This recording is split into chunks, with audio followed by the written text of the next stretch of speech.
So hello everyone and welcome to part 2 of the GDPR tale here at TDW. Now, if you missed part 1, shame on you. We have been shouting about it, as has nearly every organisation worldwide that does business with or within the European Union about GDPR and what GDPR means to you, what it means to us at TDW. Now, we're going to be releasing this as a podcast as well, which is why, if you are not watching the video, I'm sat here as a DJ with the microphone in front of me. Keep moving it, so apologies for that.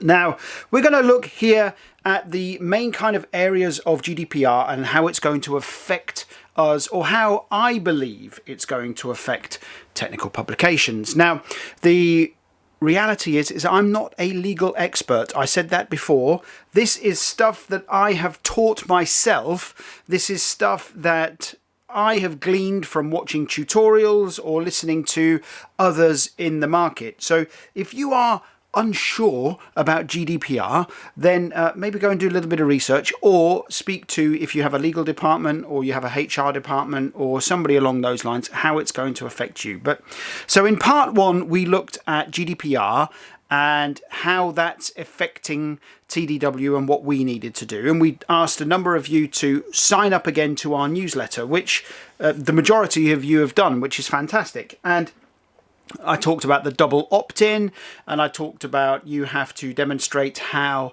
your legacy lists and your legacy databases of contacts and all those kind of things have to demonstrate they are following the new GDPR regulations, which is causing a major headache for marketeers, for people that manage and control information, that have to protect information. You have to now be able to tell people what you're doing with their information, which is why we've got that simplified policy on our website. So again, it talks about being jargon free, and it needs to be clear and open and honest, and you need to be absolutely 100% transparent about what you're doing with people's data. So everybody that re-signed up to our newsletter, you will have seen those terms and conditions, and you have agreed to those terms and conditions, and you would have then been sent an email that you would have clicked on that would have said, please confirm that you want to be added to the TDW mailing list. And the majority of you did that, and that was the double opt-in. So we told you what we were going to do with it. We made available all of the terms and conditions, and then we asked you to check a checkbox and click a link to say, yes, you are in. So, but what about technical publications? Everyone who knows me, I look for the technical publications link, no matter how tenuous, I look for it. Now, actually, it's not that tenuous when it comes to GDPR, because there are lots of different things that it affects our organization, especially around technical publications. So I'm going to go through kind of the main things that I've gleaned that we need to be aware of. And then you can speak to your internal experts, or you can speak to your legal representatives and find out if and what you should be doing. It's important to say that literally the day after GDPR came into force, there were news articles doing the round that there were major brands that were already falling foul of the new GDPR regulations. And if you missed what I said about the GDPR rules, is that you can be fined up to 4% of your revenue or 20 million euros, whichever is the higher. So, luckily for us at TDW, it wouldn't be 20 million euros, but it would be a significant amount of money, which is not something that I would like to do for something that's actually very straightforward for us to follow. So let's go through some of the things that I believe we need to be aware of and we want to be conscious of, especially if we're involved in technical publications, production, deployment, or selling of those products and services for our organization, which is also very important. So the first thing that most organizations are now recommending, or those experts out there that are suggesting we should be doing, is you need to understand what data you have. What is it you have today that you might be fall foul of these regulations in terms of, what systems are you storing personal information in, whether it's phone numbers, addresses, email addresses, date of births, anything along those lines. You need to be absolutely aware of what it is you're holding and controlling. And so what they're saying here is that, you need to have a data audit of some kind. And we at TDW here, we very, very straightforward. We use something called Salesforce, and we have a newsletter plugin for our website. They're the two areas that we store information. Now, I asked an expert, I said, look, we use a third-party tool called Salesforce, and it's Salesforce in the cloud. So we don't actually have the license installed here at TDW. And the answer I got was you need to be sure that their product is compliant with the GDPR regulations, which I sent in a message and they say that they are. And, actually Salesforce, very, very good. So, and you need to ensure that if there are any third parties that you use, so whether that's a marketing organization, external organization, a sales lead organization, or anything along those lines, you need to be sure that they are compliant also to the regulations. Because if you're giving them the data and you've told your subscribers that you're giving them the data, or you're told your customers that you're giving them the data, they also need to know that the people that you're giving the data to are compliant with the rules, which can get a little bit messy, especially in our domain, where a lot of people are using external third parties to do lots of lead generation and sales generation and those kind of things. So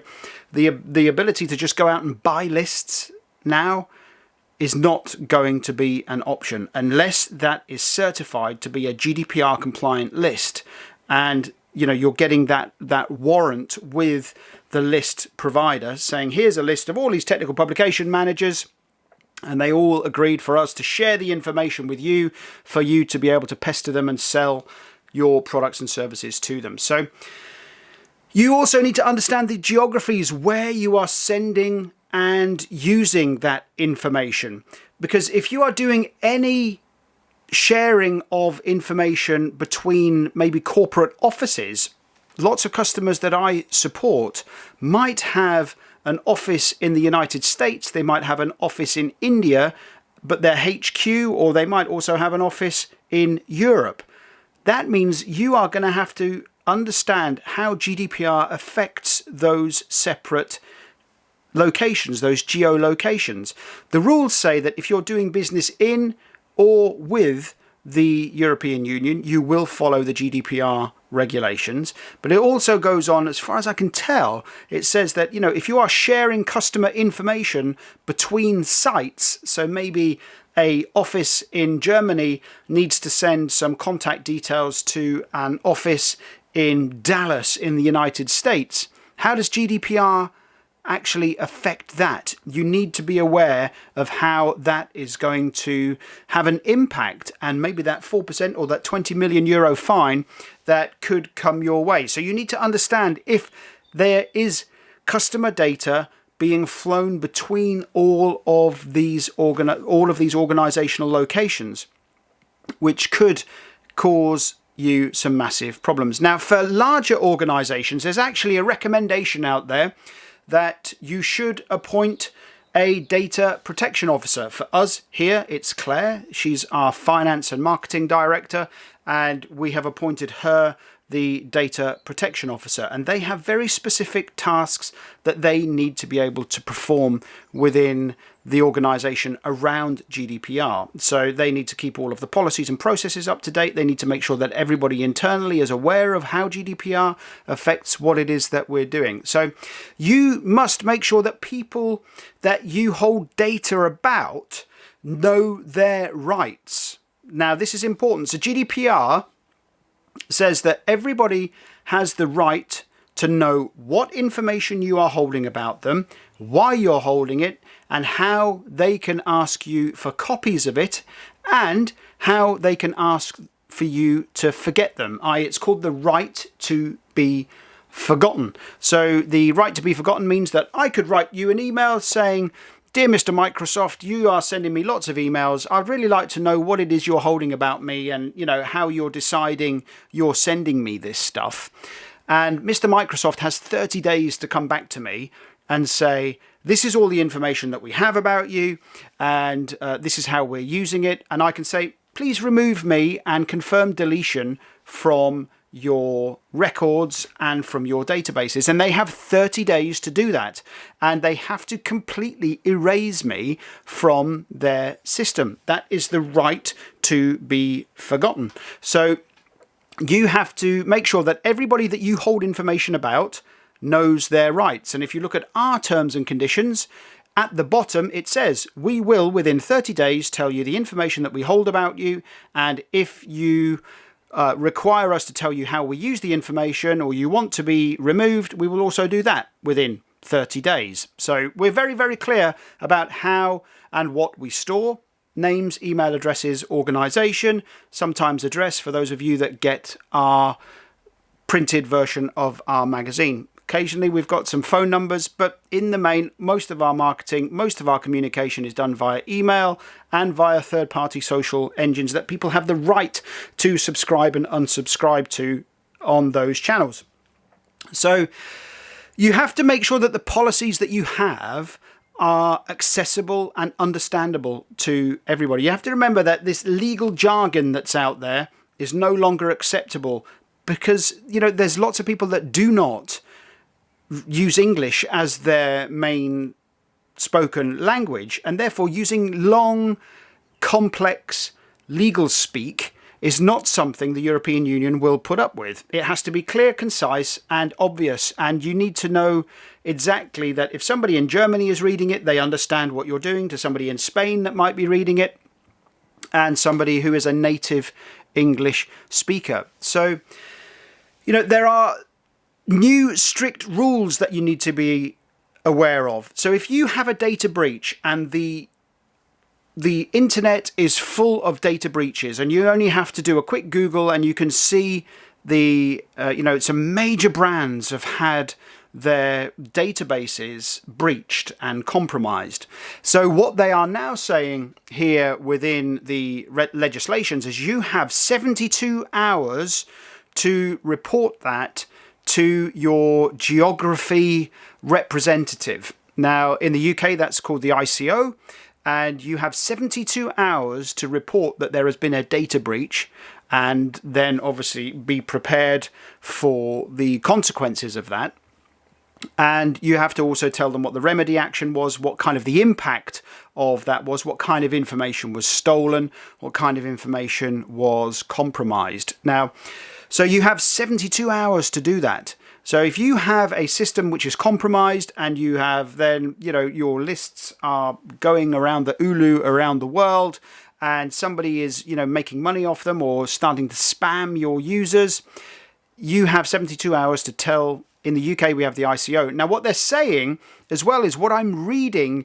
If you are doing business within the European Union, but you are based outside of the European Union, you need to nominate one of the representative countries as your authority. So if you are maybe, for example, you're based in Germany, in the United States, but you're doing lots of business in the European Union, you can say, well, actually, we will use the ICO in the UK as our nominated point of contact. Or you could say, we'll use the one in Germany, Spain, Italy, wherever it might be. So they're saying that you need to nominate, and everyone needs to know who the authority that you are going to report to will be. So what I have seen and what I have heard, certainly from the companies that I'm talking to, is they are carrying out internal compliance training, because everybody in your organization, if they are coming into touch or in contact with customer related information, they have to be aware of what the GDPR rules say. And there are now organizations out there that are doing very specific and far more in depth than this GDPR specific training. And if you just go on LinkedIn or you Google GDPR training, there are a raft of organizations out there that are now offering it. I personally believe that if you just sit and read the regulations and go through some tutorials on YouTube, that's enough. But some of you large corporates out there that have to be belts and braces and be absolutely sure that you are not falling foul of these, you should probably get some decent quality authorized training on that. So, but what does this mean for technical publications? Because now we've gone through what GDPR is doing and how it's impacting organizations, and that includes TDW. So many of us sell or distribute technical publications. Many of the customers that I advise have many corporate organizations all around the world, and they are based all in separate countries. Some of them are not doing anything with the European Union. Some of them are. So the reality is if you are now selling technical publications or technical publication services, everybody on your list that you're selling to, so whether you're doing marketing via email or whether you're doing, picking up the phone and selling stuff, all of those people on your list, if you are working within or for or within the European Union, they all need to be GDPR compliant, i.e.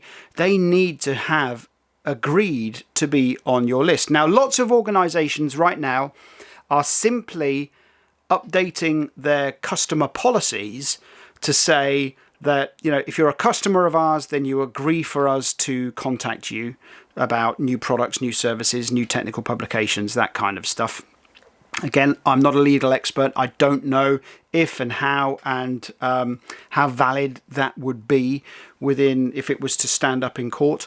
But you need to be sure that if you are selling or distributing technical publications, so if you've got a customer base and maybe you're a supplier of CMMs and you've got a massive database of MROs and contacts within MROs and, maybe third-party distributors and those kind of things, this can become very, very complex, and this can become something that could be fraught with danger.